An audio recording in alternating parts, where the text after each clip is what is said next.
Alright, I guess. Okay, so what have you been up to since CBGB's? What have I been up to? I have been playing my weekly residency at National Underground, which just ended. Okay. Because I've been playing there every week for the past 2 months with my band. Okay. Every Friday night. Right. And that's been really fun, like hosting, music and curating, events there. So I've been doing that. I've been planning for my next album. I'm rehearsing for that. I've been pitching my TV show, Around the World in 80 Songs. And that's been fun and just a little stressful too, because it's hard, to try to find somebody to pick up the show, invest in it. It's Right. new territory for me. So yeah, and I've been promoting my new single, and Spectacular has a new single, and so does Liah Alonso. So they compete and they fight sometimes in cyberspace. One thing I was actually wondering about, are you making it known that you are also spectacular or something like that, or are you trying to go for a sort of anonymity thing with that? Well, if I was, then it's kind of blown right now. True, yeah, that is true. I mean, we can always strike it from the record. You have artists' the final cut. I just want to be able to have another persona that and I've gone back and forth between thinking that spectacular should why does it have to be spectacular? Why can't I just be Liah Alonso doing electronica, or Liah Alonso doing rock? Do I really need to create this persona? But I feel like I do, because she says things that I don't feel comfortable saying. Okay. All the time. As Liah Alonso right now, would you be comfortable saying some of those things that Spectacular would say? Probably not. Yeah. That's good. I can respect that. I feel like I can just get away with more more stuff yeah. So how much separation do you feel between yourself and Spectacular? How much separation? It's just a mental thing. It's a mental state. It's really like a persona. I feel like Spectacular is like a persona that I created that lives in the future, and it lives in space. Right. Like, she doesn't have attachments to what other people expect. Right. And Liah Alonso is a songwriter, a singer-songwriter, but I've been shaped out of experiences that happened and are happening, and I live in this world. And Spectacular sees the world from somewhere else. Okay. And she doesn't care. So what century is she from? She's from the future. Right. I think she's from a couple hundred years in the future. Right. This solar system, or further out? Ooh, further out. Further out? Yeah. Further out. That's good to know. She only communicates when she feels like it, with whomever she chooses. Right. She's like an alien. Yeah. Yeah, that's why she has she has all these digital cables that she wears, sort of like the Fifth Element, Right. That's cool. You're going beyond global. You're doing intergalactic. Yeah, she's intergalactic. My vision for that is that she only performs as a hologram. Wow, that's That awesome. is so cool. I really do. That's an awesome idea. But that's gonna have to take a lot of, Oh yeah. thought and Right. Resources too. Right? resources, and Yeah. I feel like I have so many ideas that I want to make happen, and I just have to figure out how to. I know we were talking about your Around the World in 80 Songs project. Just so we have it on record, could you explain what it is a little bit? Yeah. So I had this idea because I've had a band for the past 4 years that I've been touring in called Left on Red.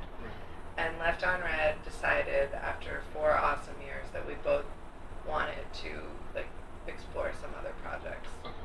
And at that point, kind of I didn't know what I was going to do, because I felt like my whole artistic identity was in that band. And I didn't know who I was as an artist. And idea that because everywhere I go in the world, I'm a world traveler. I've been to every continent except for Antarctica. It's too cold. Why bother? Um, and yeah, I thought, let me capture this experience of what it's like to be a woman traveling with my guitar, like writing songs with people all around the world. So I created this show around the world in 80 songs. Okay. And in the show, I have to go to a new country, where I don't know anybody and I don't speak the language, and I have to learn about the music and write a song and put together a band and write a song with them and record the song and release it. So every show has it's a docudrama sort of reality show about me writing a song and recording a song in a foreign country. Okay. Yeah, I remember you'd said at CBGB's that was like your big talent is being able to pull together people to form bands out of almost nothing. Yeah, those two kids. Yeah, right. That was I remember like the physical graffiti band. Yeah. But that's what happens to Yeah. me around the place I've been. Like I've been, since I've gone solo this year. This has been my first year as a solo artist. Yeah. I've played with bands in Brazil, put together bands in Miami. Here I have a new band that I've put together, and I just bring these people together, and we have like just beautiful things that happen, Right. unplanned, spontaneous. I think that's the real art of Yeah. music. No, actually, that's something I absolutely agree with. Spontaneities. Oh, yeah. I'd say that probably whenever we were doing stuff, our biggest problem was the fact that we tried to plan everything to perfection, and that is it's more Our best stuff usually came out of when we stopped thinking about it. So Yeah, it's true. It's hard to stop thinking though, because that's what we want to do. It's like think and understand and control. So, in terms of what you're doing now here in the city, in New York, now that your gig at National Underground is up, where do you think about going next? Or what do you think of, aside from the singles? Yeah, well, I'm going to focus on recording an album, and I'm at the point where I am deciding how I want to do that. Do I want to record it here at my home studio? Do I want to hire a producer to record it? Or do I want to do a live album, like at Arlene's Grocery, and do that kind of thing? But I do feel like I need to focusing on recording this album this next month.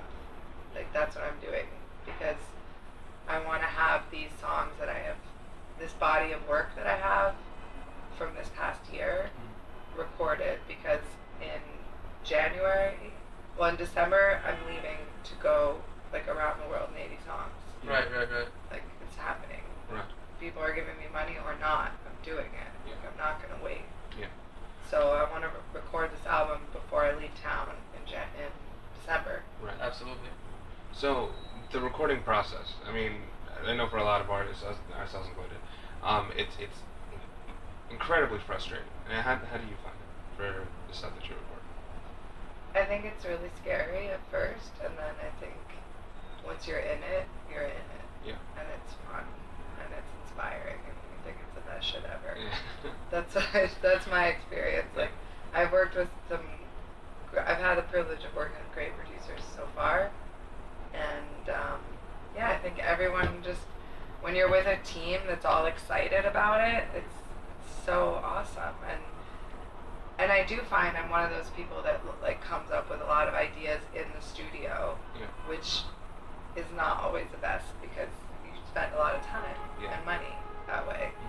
So they say, like, go into the studio with, everything polished, do it, get it done, that's it. And I think there's something to be said for that, like preparation as much, being prepared. Absolutely. So that's why now we're like, I have the band rehearsing the songs for the recording, and we're doing tweaks, and we're recording every time now, and then listening back, being like, actually, this part, could be worked on, and do this and that. And Right. So, I mean, it's just you said it was just you and your guitar, going around the world. Is the guitar like? Would you say that that's your instrument more so than anything else? I would say my voice Yeah. is my instrument, number one, and the guitar is something that I've been playing for 10 years.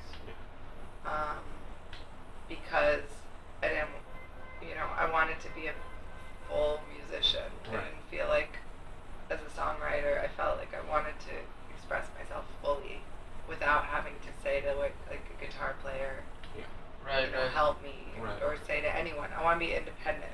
Like let me say what I have to say about myself. Yeah. Did it give you that outlet? Like, I mean, does it essentially does it sort of give you that extension that you're able to say things that you're not necessarily With the able to guitar? say? Yeah. For sure. But I still need other people. That actually hasn't changed. Right. I think we need other people in this world. Yeah. Like, if we didn't need other people, we would be the universe would be just one person. Yeah. But it's a world, and for me, collaboration is awesome. That's what's pushing me forward is like setting up writing sessions with other people, Right. getting other guitarists, other keyboard players, drummers come in, and then I write on top of that. It's still there's songs that I've written that I can't play. Yeah. Absolutely. I, I can't play them. I don't want to learn. Yeah. I'm like, why? Yeah. I'm not gonna be in my lifetime. I'm probably not gonna be the guitarist that I want to be. That I, super lead guitarist. If I wanted to, I would. That's not my dream. That's not what I'm after. Yeah. I feel like my voice is my writing is like my instrument, Right. and the guitar, it's my friend. Right. It's like my tool. Yeah. You Your know? ally. It's my boyfriend. Right. Actually. It's good to know. Yeah. That's good. Yeah. Loyal. Always there. Yeah. Every once in a while, if it's ever out of order, you can just twist a couple of pegs and Yeah. everything's good. Yeah. It's good to know. Yeah. Alright, so I'm running out of questions. You asked me a lot of questions earlier. Yeah, I feel like I exhausted it with our conversation earlier. Yeah. No, you didn't exhaust me. That's silly. I quit caffeine. Remember? That's why I'm exhausted. Right. Mm. Yeah, that was. The caffeine, quitting caffeine, like I said earlier. Oh, that's kind of an interesting thing. As a musician, I feel like, so I recently committed to quitting, all things, basically. All fun things, Yeah. like coffee. I'm taking a break off of coffee, sugar, alcohol, and pretty much all those things, like Right. dairy, because I feel like the American diet is pushing illness and chemicals and sugar onto us constantly, and we don't realize that we're really addicted to this cycle of consumption, and it starts with food and it ends with Facebook or whatever. I mean, I don't know where it ends, but Right. it's it actually doesn't end. It's a circular loop Yeah. of addiction. So in trying to get more in touch with my spirit and with my music, I decided to rid myself of that. Yeah. Right. And that's been to me the biggest journey that I've been on, and my biggest focus too, now is Right. it's really making me aware of how, if you don't think you're addicted to sugar, try stopping it for 1 week, Oh, Right. and then you'll see, Absolutely. you'll feel like shit. Yeah. You'll feel like shit. Life will suck, but it's and then I tell my friends, they're like, I could never do that. It's but don't you kind of want to see what life is like without it, without addiction? For sure. Yeah. I'm fascinated by that. I'm fascinated with taking a step out and looking at things, and I feel like that's where the music and the voice has to come from. That Right. truth. So, speaking to that a little bit, where do you feel like you draw a lot of your inspiration for songwriting from? I I would say just true emotion. You know, like when I have an emotion that I'm feeling, I try to capture it in a song and make sense of it. Okay. You know. So a lot of your songs, you think, speak to, like, do you do a lot? Do you do storytelling in your songs? You think, or Sometimes, like okay. Tequila Nated is a story about Right.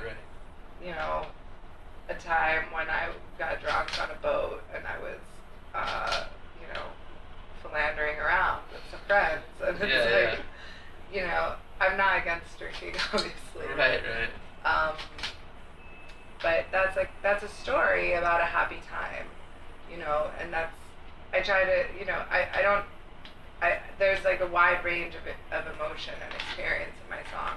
Some of it is biographical, some of it was inspired by like an emotion that made me think about, well, what is this coming from? Is this, you know, and if it's about the news, it might be about the news. If it's about, you know, a friend, it might be about a friend, or, you know. A little bit away from what he was going at. So in freeing yourself of addiction, would you just kind of say that you're re-addicting yourself to the music? Yeah, I would say that, and to myself. Right.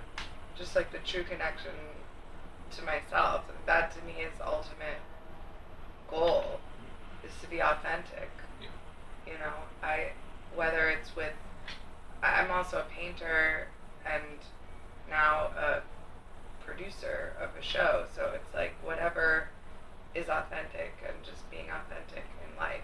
That's my goal. So, I mean, is the audience as important as the, not necessarily the message, but the representation of who you are? You mean who, by the audience, you mean who's listening to the music? Well, not necessarily who, but is it more important to you to garner an audience, like a big audience, to show them yourself, or is it just enough that you're putting yourself out there?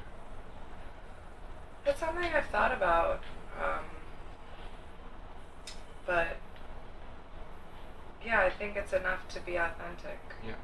It's not enough for the ego sometimes. Right. You know, to be hacking away at music and like to have played.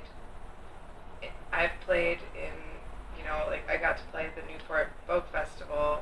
I got to open for Tom Morello. Wow. Like I've had big experiences. Yeah. Like I've met a lot of awesome musicians that are my heroes, and there is an idea of success to me,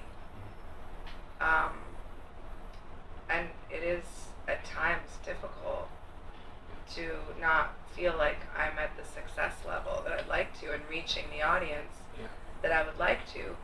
But I just have to have faith, honestly, that like my music is good and it's true and it speaks to something greater than myself. Like this isn't, I wish for a day job sometimes. Yeah. Like this is a blessing and a curse to have to like do this, express, and like, yeah, I just want to keep doing it. I want to keep being real, and like people pick up on it. The right people will pick up on it, you know, and whoever's touched by it is touched by it, and whoever walks by walks by.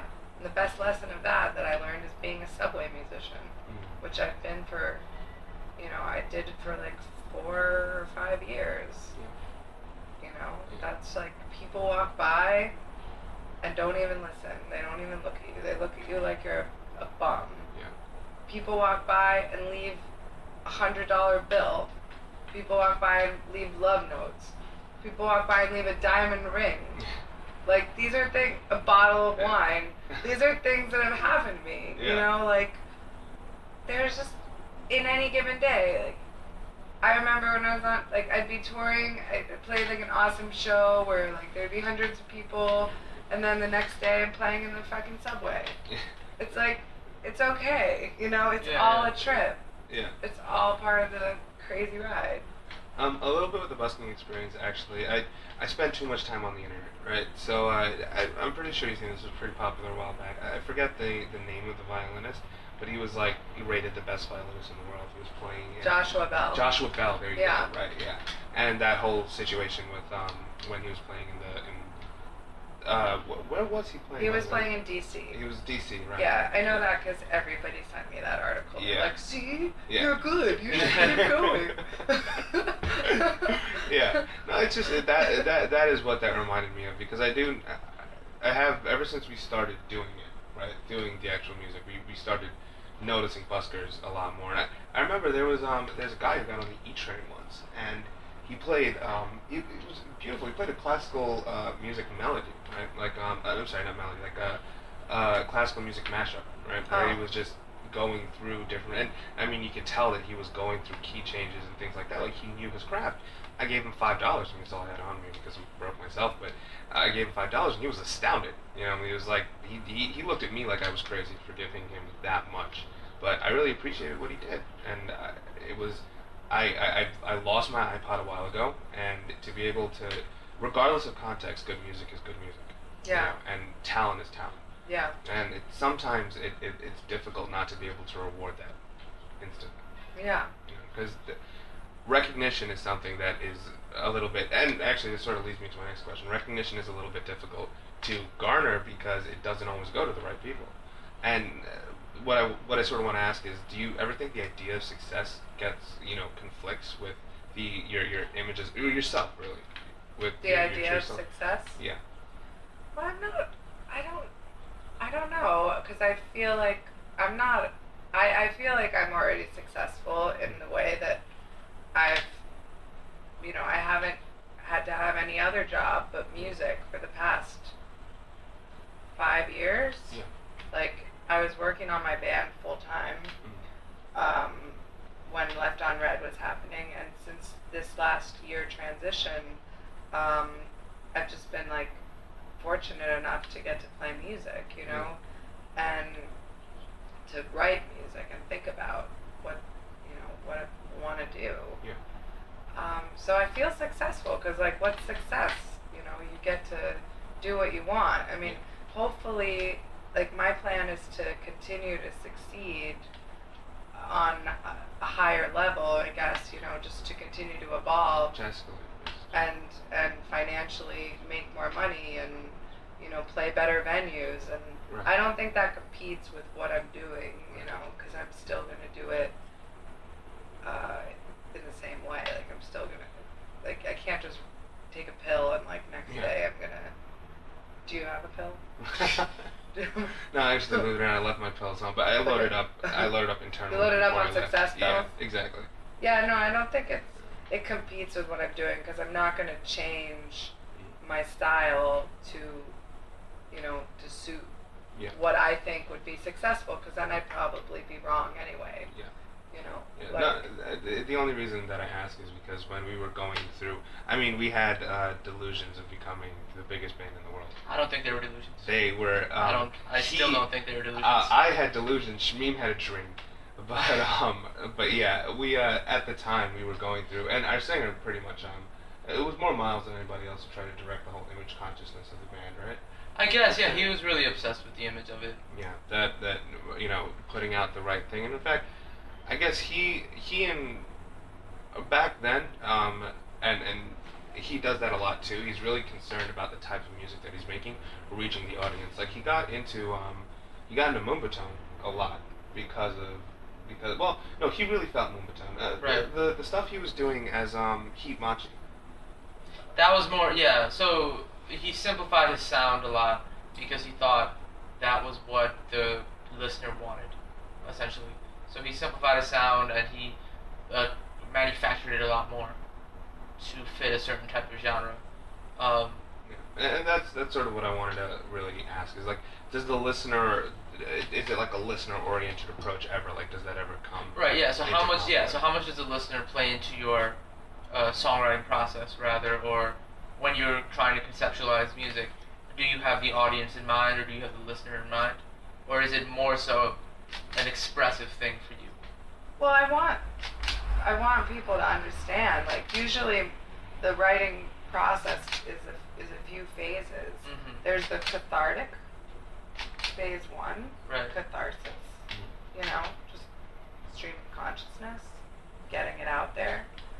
Then there's the reflection of it, taking it in. Mm-hmm. And then there's the tweaking, you know, the ask, you know, saying like, does this make sense? Will this make sense to someone else? Right. You know, I do think about that a lot, and I, you know, in crafting songs, I want people to feel what I'm feeling. I want them to understand, and you know, just make sure that everything is clearly communicated. Right. Is there anything that you've ever written that you felt was so raw that you don't want to show it to? Well, on my last album with Left on Red, there's a song called Erase, Yeah. which was a really dark song that I wrote during a really hard time in my life, when I just, you know,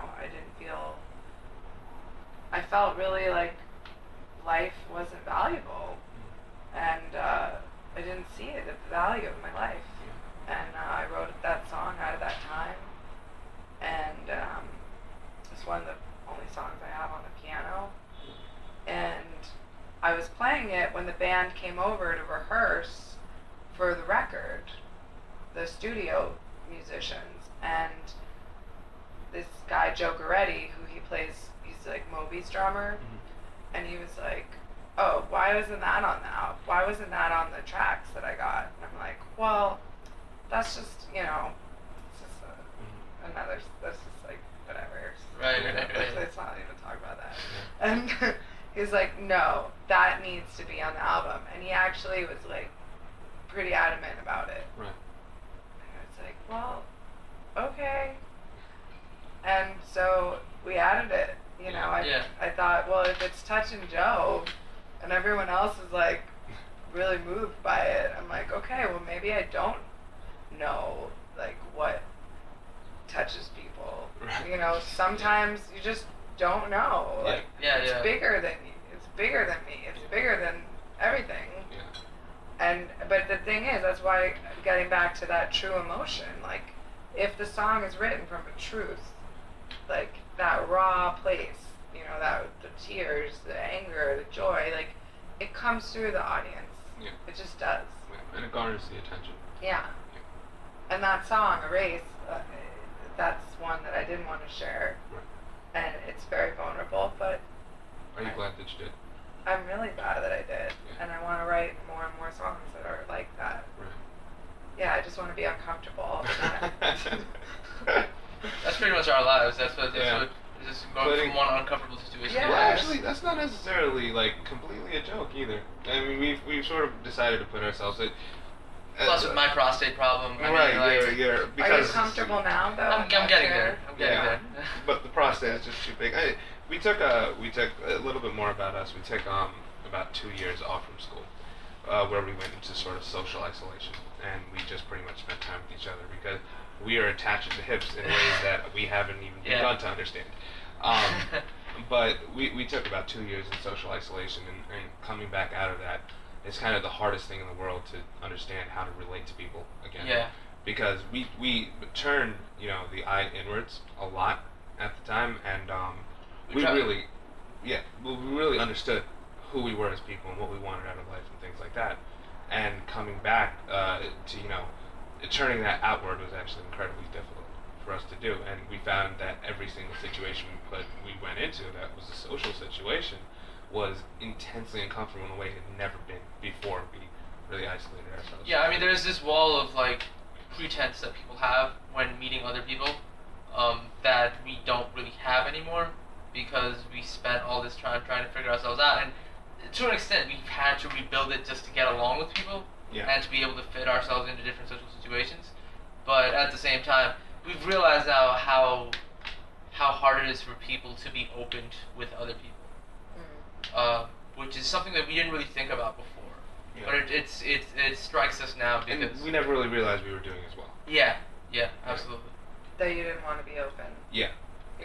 Well, it's hurtful because like when you're really open, you can get hurt. You know? Yeah, for sure. I feel like people take advantage, but I think it's better to be open because I just think it is. I think it's just a more rich, real existence. You know? Yeah. Like, It's a bit of a rush too. It is, yeah. You know, I'm an intense person. People always tell me that. Like, what are we, like, go big or go home? Yeah, absolutely. You know, like, we're here one time. I mean, maybe if you believe in reincarnation, you come back, but consciously here, right now. Yeah. You It's know, the like, only moment. yeah. So, like, let's just have a good time. Let's Right, for sure. live. Let's be truthful. Like, I wish you guys came to the show on Friday because the sound guy was like, "You got 2 more songs." And I was like, "Really? You're gonna tell me that right now?" Like, it was a night that I curated and booked, and like, I am really tired of like New York venues being assholes to musicians. Mhm. And I understand that they need to make a living, but I just think that there's certain venues like need to either shut their doors or step up their game. Yeah. Because that's why so many musicians are moving to Brooklyn. Yeah. Oh, absolutely. Yeah, You know, yeah. because it's like doing a show in the city. You know, it's almost like more trouble than it's worth sometimes. Yeah. Yeah, actually, one of the funny things that we noticed during CBGB's was every venue that we went to in the city was exactly on time. In fact, what was it? On Saturday or Sunday? It was Saturday. We missed a right? show. We missed a show because we just we went out and we were like, oh, we have time to get Chinese food. It's alright if we're 45 minutes later. Because got they to got do set sound check up, and they got things to do a like whole that. bunch of stuff. Yeah. We got there and it was over. Like, it was. Yeah, we walked in and we were like, oh, did I forget the name of it. Yeah, They yeah. were like, did they go on yet? And they were like, yeah, they're done. They're packing up and leaving. They walked out past us. And we were like, There's wow. something to be said for punctuality, but there's also, I think, you know, something to be said for like respecting artistry and quality and For sure. you know. But yeah, by contrast, Cameo Art Gallery was running like 4 bands behind by the time we got there. Something like that, yeah.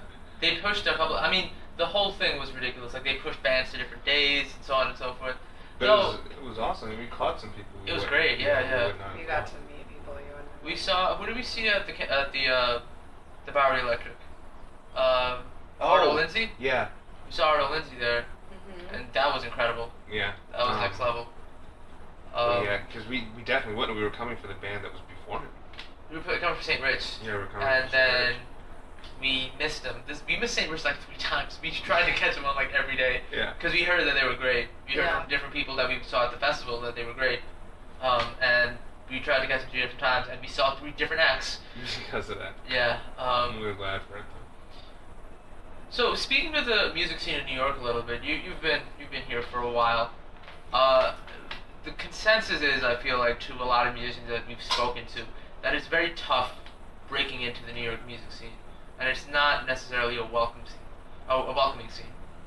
Is that something that you would agree with, or could you speak to that a little bit? I think I've created my own scene. Right. I have like with my nights that I was hosting every week, I booked those myself. Mhm. You know, 3 to 4 different bands a night, awesome musicians, and I think it's just hard to get. If you play too much, it's hard to get people to come out. You know, but the scene is it's not rocket science. I mean, it's based on how many people you can bring. If you play Mercury Lounge and you can fill Mercury Lounge, then you go to Bowery Ballroom or, you know, whatever. There's like a graduation. I see. It's all based on numbers. So I think it's as hard as you can, I don't know, like as you appeal to the market. It's a numbers game. Like, I think it's numbers. I think it's like timing. I do think it's harder than other places I've played. Like when I play in upstate New York or I play in Florida, even California, Mm-hmm. people are a lot more impressed. Yeah. It's like, you know, there's places that I've gone where people regard what I do as like something out of this world and special. Right. And in New York, like, you know, there's just so many people that are out of this world and special and freaky and fabulous. So yeah, I think it is harder than other places. It's a big pond. It's a Absolutely. freaking sea.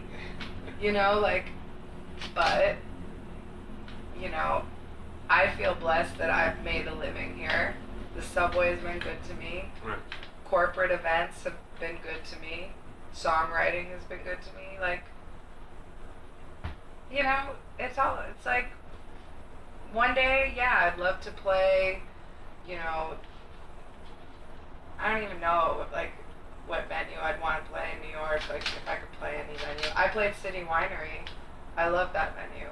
I like intimate venues, like you know, where you can see people, Right. where you can talk to people.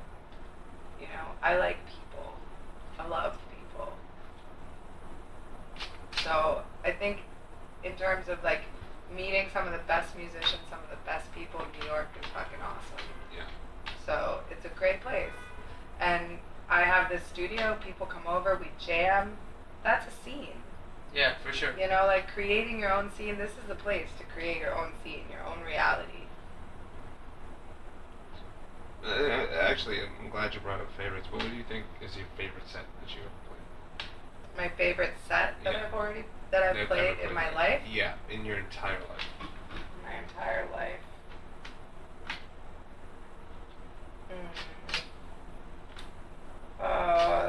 Well, there's this little town called Goodland, and it's only a mile square, and the people there are a mix of all kinds of people from all over the world. Some of them vacation, some of them live there, some of them like there's these stories that it was like a big drug smuggling town where people hide out. Yeah. There's like fishermen, there's all kinds of people there. And there's this little bar, it's called the Little Bar.